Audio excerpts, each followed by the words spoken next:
ضيفتي النهارده في واحده شبهها في كل بيت مصري، غالبا بتكون الاخت اللي دمها اخف دم في البيت، اللي بيتخاف من زعلها، مش علشان زعلها عنيف لكن علشان زعلها هيقوم على فكره ان هي تقطعك. وصدقني فكره ان هي تقطعك بتوجع اكتر من قرص اللباليب واكتر من تمريص الودان. مها احمد، ازيك يا مها؟ الله يسلمك. منوراني. ميرسي، كل سنه وانت طيب. مها، في الاول هو انت من فين في مصر؟ اصلا من الحلميه الجديده، من عند سيما وهبي كده. وجدتي من السيده عائشه.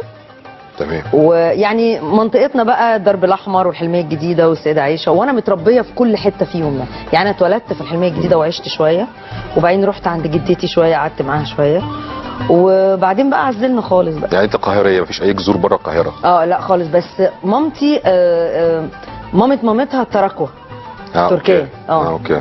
لكن بابايا مصري يعني. طيب تمام. طب اسالك سؤال صغير قبل ما نبدا. ماشي. تبعا لمقوله مصطفى كامل الزعيم، لو لم اكن مصريا لوددت ان اكون مصري. ده ماشي، ده طبيعي معروف، بس عايز جنسيه بتعجبك، جنسيه بتحبيها تانية، لو لم تكني مصريا لوددت يعني، لو عندك الاوبشن يعني. طبعا مع احترامي لكل الجنسيات، بس انا عايزه اقول لك يعني مش نافع. خالص. خلاص يعني هعتبرها اجابه. يعني هي ما تجيش اكتر من ان انا لازم اكون مصري. هعتبرها اجابه. طيب اقول لك احنا هنعمل ايه النهارده بسرعه كده. احنا هنعمل 9 اسئله، الهدف منها ان احنا هنختبر الجين المصري اللي عندك علشان نوصل لنتيجه من اتنين، انك انت يا اما شخص مصري اصلي يا اما شخص اصلي مصري. عارفه الفرق؟ لا. طيب المصري الاصلي ده مصري اصلي. الاصلي المصري ده شخص مجرد اصوله مصريه، يعني مش متابع قوي اللي بيحصل حوالينا، مش مركز في حياتنا في عاداتنا في تقاليدنا. تمام. هسالك 9 اسئله، لو جاوبتي لحد 6 صح هتبقي اصلي مصري. من بعد 6 لحد 9 هتبقي مصري اصلي. مفيش جوايز؟ في جوايز، هتاخدي الجنسيه وفي جوايز اكتر من كده. اقل من 6 هتنقي جنسيه تانية، لازم بقى هنرجع يعني اركز او هرشحك في جنسيه تانية. ماشي. اوكي جاهزه؟ ماشي. نبدا. السؤال الاولاني من العادات والتقاليد المصريه، تمام، ومن اقوال النجمات الشهيرات في الافلام بتاعتنا: اعيش معاك واكلها بدقه. تمام. السؤال الاولاني هي ايه اللي اكلها معاك بدقه؟ السؤال الثاني ما هي مكونات الدقه؟ انا شكلي مش هطلع مصري اصلي خالص. انا فاشله اصلي. لا بص هقول لك، هي اعيش معاك واكلها بدقه اللي هي لقمه العيش. تمام مظبوط. يعني واللي هي بصراحه مش هكدب عليك هي حياتي. اوكي. يعني هي انا ومجدي.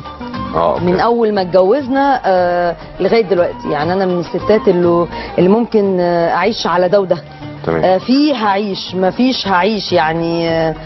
فيمكن دي منطبقه علينا قوي. تمام. الدقه بقى بتتكون من ايه؟ هي 5 حاجات. لو قلت 4 هعتبرك الاجابه صحيحه. طب ما تقول لي اختيارات وانا اختار. لا مفيش اختيارات، ده دقه. مع اني طباخه شاطره قوي. طب اقول لك كمون. هعتبرها 1. اوكي. كمون. اصل كمون ده اختياري، في الناس بتحط كمون والناس لا، بس اوكي. لكن انا عارفه ان هو بيبقى فيه كمون. اوكي. شويه ملح. تمام. ايه تاني؟ شويه كزبره. لا مفيش كزبره؟ لا. امي بتعملها بالكزبره. ده اوبشن ممكن برضه. بص بقى احنا نجيب من الاخر. هو كمون وملح. بس خلاص. لكن القوام الاساسي بتاعها عارفه بيبقى من ايه؟ مش عارفه. انا هعتبرك الاجابه غلط. مش الدحيح. لا ليه؟ ما انا بقول اهو، مش انا قلت كمون صح؟ انت قلت 2 من 5. طيب كمون وملح.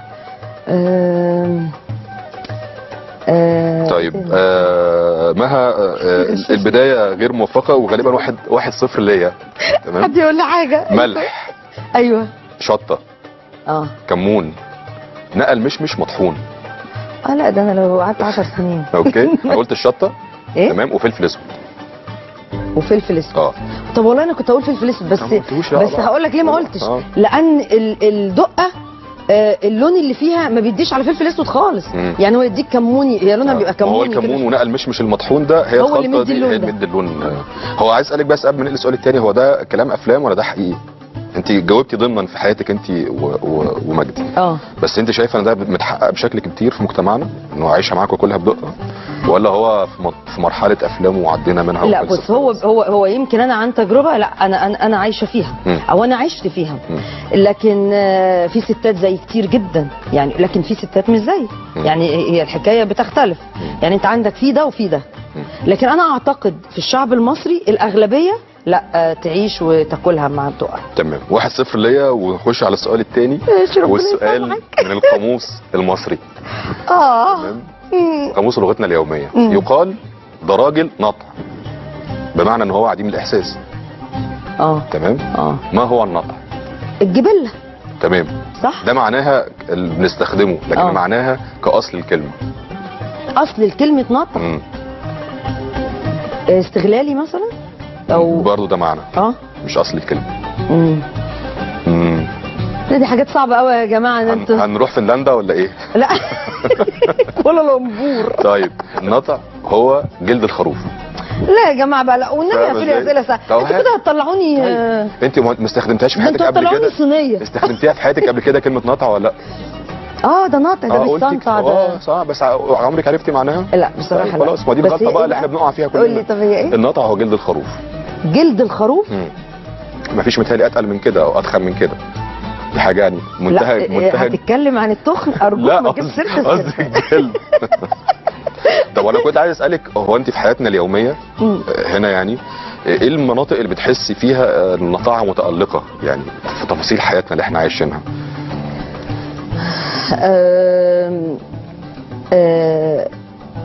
المنطقه او الكارير اللي بيبقى فيه الناس دي.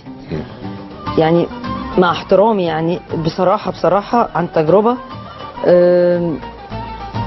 الجزء اللي فيه صنايعيه، مش كل الصنايعيه. اوكي. مش كل العماله، مش كل بس في مجموعه صنايعيه كده او مجموعه عماله فيهم الحكايه دي قوي قوي، لدرجه ان الواحد بيبقى عايز يمسك السقف بايديه بسببهم يعني. احكي لي موقف مع صنايعي كان فيه نطاعه، اخر حاجه حصلت معاك كان فيها نطاعه. يعني مثلا كنت بعمل كهرباء في بيتنا وكده كهرباء البيت ولا ايه؟ كهرباء مجدي. اوكي. فحد جالي وحد كان كويس جدا، وعارف بقى اولاد البلد اللي هو هنعمل لك هنسوي لك وانا شاطر. فجأة اشتغل كويس شوية، ولقيته ابتدى بقى ايه، عارف يعني يستنطع فيها، يعني ايه، ابتدى بقى في تقالة، في مثلا لو في مهندس يتنح مع المهندس. اوكي. ابتدى اللي هو انا مش مسؤول، انا ماليش علاقة. تمام. وهو اللي عامل المشكلة وهو اللي عامل الأزمة. فلا في كتير قوي من الناس دي، مع احترامي لناس تانية طبعا، ان في ناس محترمة كتير قوي، انا اتعاملت مع الاثنين بس بجد. قلة الاخلاص موجودة. 2-0 ودي بدايه مش قويه. 2-0 ليك انت؟ 2-0 ليه بقى؟ ليه؟ دي مش قويه، سؤالين قلناهم 2-0. ما انت جايب لي جلد يعني حد برضه جلد الخروف. طيب. ونرجع تاني بس ناخد فاصل شرعي. طيب احنا 2-0 بس السؤال اللي جاي ان شاء الله يبقى سهل، عشان هو يعني سينما. ايوه شغلانتك. ده بيوقعنا في غلط. لا ده سهل جدا والله. والله العظيم سهل جدا. بصي انا هعرض عليكي افيش فيلم، تمام، بس انا شايل من افيش الفيلم اسمه وتحاولي تعرفي الفيلم. ما تهيألي مفيش اسهل من كده. طيب ان شاء الله. في عندك ابطال الفيلم، في عندك مخرج، تقدري تربطي حاجات ببعض تعرفي اسم الفيلم. بس ما يكونش يعني من ايام بقى. لا. من قبل ما اتولد يعني ما. لا خالص. اهو اسماعيل ياسين. ايوه. عبد السلام نابلسي. فاطين عبد الوهاب طبعا بيكمل مثلث معاهم. وواضح ان عبد السلام النابلسي. اسماعيل ياسين في الجيش؟ لا. في الحربيه؟ لا. انت هتقولي لي 36 فيلم بتوع اسماعيل ياسين. ها وانت اختار. طب هاتوا تاني اشمعنى يعني؟ عايزه تشوفوا تاني من حقها. دلوقتي هو ماسك بندقيه صح؟ تمام. مش كده؟